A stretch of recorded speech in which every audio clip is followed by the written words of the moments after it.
Assalamualaikum warahmatullahi wabarakatuh. Saya Hayulistan Bistabikul Koir dari kelas Biologi A. Di sini saya akan menjelaskan tentang perkembangan peradaban Islam Patani di Thailand Selatan.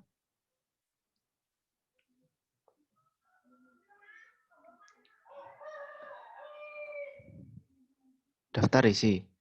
Yang pertama, asal-muasal dan perkembangan Muslim Patani di Thailand.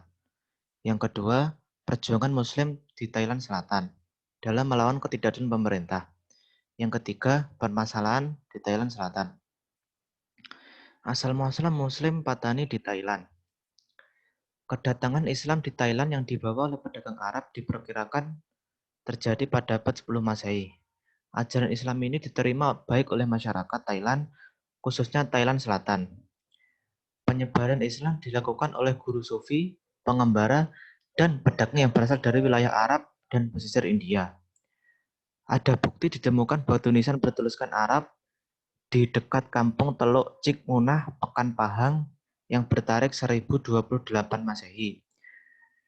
Dalam catatan Emmanuel Gedinho di Heredia, pada abad ke-17 disebutkan bahwa Islam terlebih dahulu datang ke daerah Patani dan Pahang, kemudian masuk ke Malaka.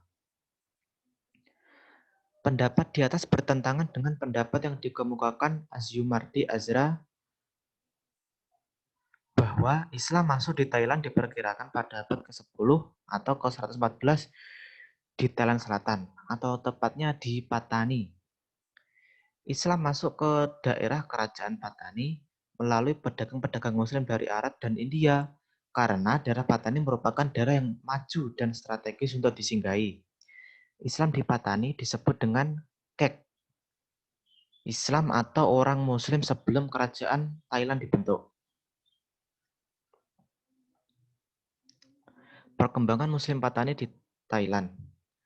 Thai Muslim atau yang lebih dikenal dengan Muslim Patani secara umum lebih banyak dideskripsikan sebagai komunitas Muslim yang secara sporadis sering melakukan gerakan perlawanan bersenjata serta menentang sikap dan perlakuan diskriminatif pemerintah Thailand. Pemberitaan media juga turut menggambarkan bahwa kekerasan kerap berlangsung dan diwarnai dengan aksi balas dendam yang menimbulkan banyak korban, baik dari komunitas Muslim itu sendiri maupun dari masyarakat Thailand yang beragama Buddha. Pada tahun 2004 sampai 2007, lebih dari 2.000 orang telah meninggal dunia dalam pertikaian yang terjadi di Thailand Selatan.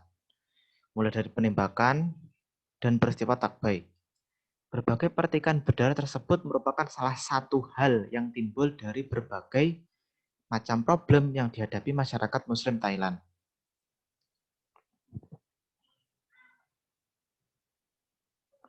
Perjuangan Muslim Thailand dalam melawan ketidakadilan pemerintah. Dinamika politik, keamanan, dan sosial telah menumbuhkan gerakan di tingkat lokal di Thailand Selatan, khususnya di 3 provinsi, yaitu Narathiwat, Yala, dan Patani. Di antaranya adalah BRN, Pulo, dan GMIP. BRN menuntut pemisahan diri dengan menggunakan ideologi sosialis dan bekerjasama dengan Partai Komunis Melayu di perbatasan pada tahun 1950-an. Sementara Pulo adalah gerakan separatis yang menuntut wilayah Patani, sebutan untuk 3 provinsi Narathiwat, Yala, dan Patani sebagai daerah yang merdeka. Tuntutan awal mereka adalah berpisah dari Thailand dan memilih untuk bergabung dengan Malaysia.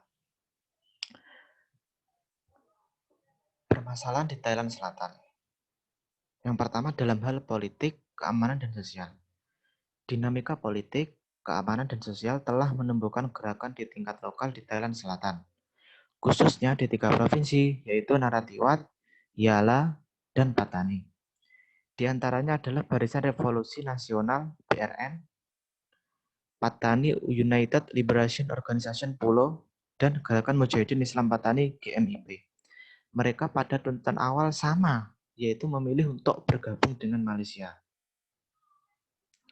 Dalam hal ekonomi, sampai akhir abad 19, kehidupan ekonomi Patani sangat bergantung pada kegiatan ekonomi subsisten, seperti pertanian padi, penangkapan ikan, pertambangan, dan perdagangan eceran.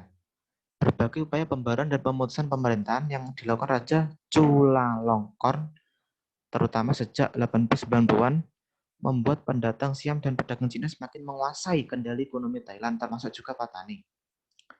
Pemerintah Thailand dan pebisnis non-Muslim telah berhasil dengan baik dalam mengolah hasil bumi baik dalam bidang perkebunan maupun pertambangan, yang mana hal tersebut dapat dilakukan oleh sebagian besar umat Muslim.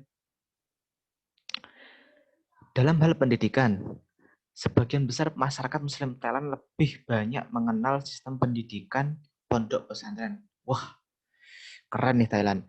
Seperti yang banyak ditemukan di Jawa sebagai institusi pendidikan bagi anak-anak mereka. Sistem pendidikan ini pertama kali diperkenalkan oleh salah seorang murid dari Sunan Ampel di Jawa. Ya, Sunan Ampel itu salah satu dari anggota Wali Songo, yakni Wan Hussein. Ia adalah salah seorang ulama yang berpengaruh di dalam pengembangan Islam di Patani. Hingga awal abad ke-20, di seluruh Patani terdapat lebih dari 500 pondok. Wah, lumayan banyak ya. Untuk 1921, pemerintah Thailand memberlakukan peraturan pendidikan rendah. Mereka mewajibkan anak-anak Muslim untuk masuk sekolah negeri Thai. Pada tahun-tahun selanjutnya, beberapa kasus ketegangan terjadi dalam hal pelaksanaan pendidikan sesuai dengan keinginan pemerintah. Hingga akhirnya, lambat demi laun, pada pertengahan tahun 1960-an, beberapa perbaikan dilakukan, termasuk sistem pengajaran bahasa Thai, penggunaan bahasa Melayu, guru Muslim, dan pemasukan silabus yang menonjolkan sejarah Islam dan budaya Melayu.